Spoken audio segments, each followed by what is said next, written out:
started your career 2001 undrafted with the Arizona Diamondbacks, went up through their rankings, eventually came to South Bend.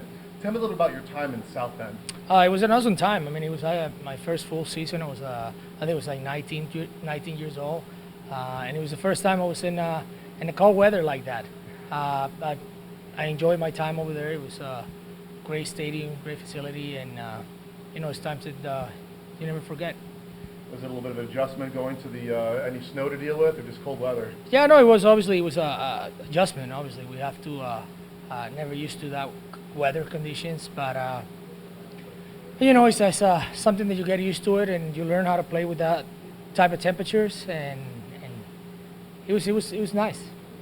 Obviously you went up to the Diamondbacks organization, debuted with them, then was signed with the Chicago Cubs. Talk about when you first came to the Cubs organization. Was there, what was that atmosphere? Because obviously they hadn't won in a while, but you were an important piece of that building program. See, well, when I got traded, I mean, obviously it feels a little weird, different, because I was with the Diamondbacks for 14 season, and obviously you come to a team where you don't know anybody, and you got to adjust to it. You got to get to meet everybody. But I was pretty excited. I was excited because I played as a visiting team against the Cubs, and it's a pretty good atmosphere in the stadium, and I was so looking forward to play for the Cubs and go into Wrigley and help the team to win somehow, some way, somehow. Do you have a favorite minor league memory? I mean, so many different ones. I mean, obviously, every different level that you play, you got something that kind of you remember.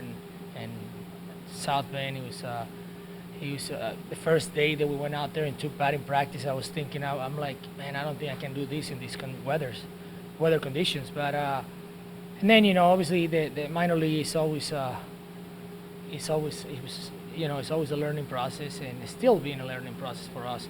But so many, then it's hard to put it all together. Obviously, everybody asks you about the Grand Slam 2016 World Series. Is there another moment, maybe a moment that is more personal to you for the World Series or even the postseason in general? Well, obviously it was a good moment for me in my career. It was something that it's got to be up there in my best moments in the big league on the game. I remember one too, like the one we qualified to the playoff, but we celebrated with a win. It was against the Brewers in the 10-inning walk-off homer that I hit. It was a pretty special time too. And every single moment this year with the Cubs, and even last year, they were pretty special because it was so different parts and so different players coming up, and so many young guys. Then you learn from them too. Very cool. As you get ready for 2017, kind of what are your thoughts? What are your goals? Same goals. Go out there and try to compete and try to help the team to win some way, somehow, and win another World Series.